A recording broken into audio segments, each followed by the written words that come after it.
Hello बच्चों, let us read this question. The question says choose the correct alternative from the following. तो हमारे पास पहला option है ketone are more reactive than aldehydes towards NAR. NAR nucleophilic addition reaction. Second है aldehydes are more reactive than ketones towards NAR.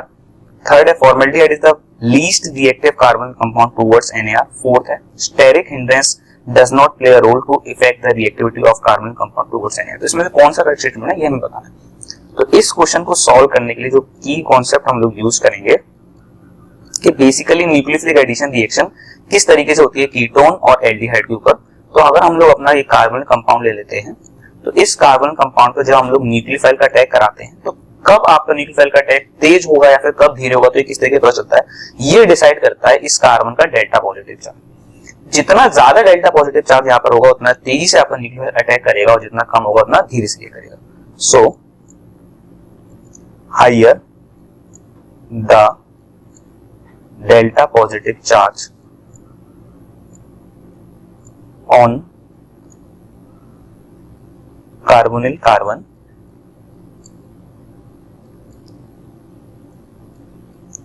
faster will be the reaction.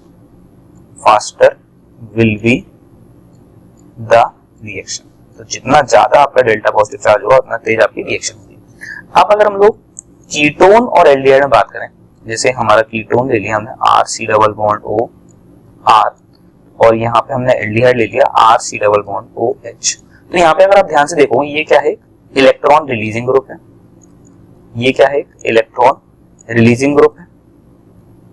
और यहाँ पर भी एक इलेक्ट्रॉन रिलीजिंग ग्रुप है, यहाँ पे दो इलेक्ट्रॉन रिलीजिंग ग्रुप है. यहाँ पे केवल और केवल एक ही इलेक्ट्रॉन रिलीजिंग ग्रुप होगा, तभी तो आपको एल्डिहाइड बन रहा है. यहाँ पे हमें एक साइड में हाइड्रोजन लगाना पड़ेगा. ठीक है, तो यहाँ पर हम लोग क्या बता सकते हैं कि डेल्टा पॉजिटिव जो आपका कीटोन का होगा और जो आपका डेल्टा पॉजिटिव एल्डिहाइड का होगा उसमें से डेल्टा पॉजिटिव चार्ज ज्यादा किसका होगा, एल्डिहाइड में. तो यहाँ पर आप देख सकते हो कि कीटोन में दो इलेक्ट्रॉन रिलीजिंग ग्रुप है, तो यहाँ पर डेल्टा पॉजिटिव चार्ज कम हो जाएगा इन कंपेरिजन टू एल्डिहाइड. ठीक है, तो इसी चीज को यूज करके हम लोग इस क्वेश्चन को सॉल्व करेंगे. तो हमारे पास first statement ketones are more reactive than aldehydes.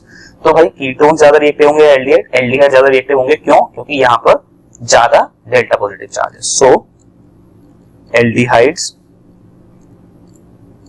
Are more reactive.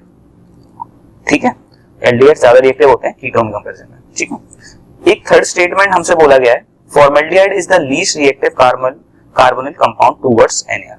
तो फॉर्मल्डिहाइड क्या होता है आपका, ये अगर हम लोग थर्ड स्टेटमेंट को ध्यान से देखेंगे तो फॉर्मल्डिहाइड में अगर आप देखो ये बोला कि ये लीस्ट रिएक्टिव है, इससे ज्यादा कम रिएक्टिव कोई नहीं हो सकता. तो सिंपल सा हम लोग ये काम कर सकते हैं.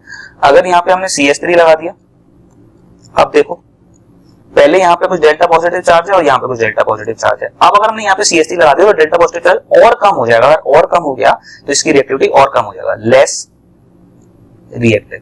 तो इस स्टेटमेंट तो गलत हो गया, इससे भी कम रिएक्टिव है कंपाउंड्स हमारे पास में. ठीक है, तो फर्स्ट स्टेटमेंट हमें समझ में आ गया कि ketones are more reactive than, गलत. Second aldehydes are more reactive than ketones towards NAR. Yes, ये सही है, एल्डिहाइड ज्यादा रिएक्टिव होते हैं. फॉर्मल्डिहाइड इज द लीस्ट, ये गलत हो गया. Steric index does not play a role to effect the reactivity of carbonyl compound towards NAR. तो बोले कि स्टेरिक इंडेक्स कोई रोल प्ले करता है क्या? हाँ भाई, स्टेरिक इंडेक्स रोल प्ले करेगा, क्यों नहीं करेगा. जैसे मान लीजिए ये आपका कार्बोनिल कंपाउंड है और यहाँ पे अगर आपने काफी ज्यादा बल्की ग्रुप्स लगा दिए तो न्यूक्लियोफाइल को आने में प्रॉब्लम आएगी, न्यूक्लियोफाइल को अटैक करने में प्रॉब्लम आएगी और इस वजह से यहाँ पर थोड़ा सा रेट कम हो जाएगा. तो इफेक्ट करेगा, यस बिल्कुल इफेक्ट करेगा. तो स्टेटमेंट गलत हो गई. So the final answer will be option number 2. I hope you understand this question well. Best of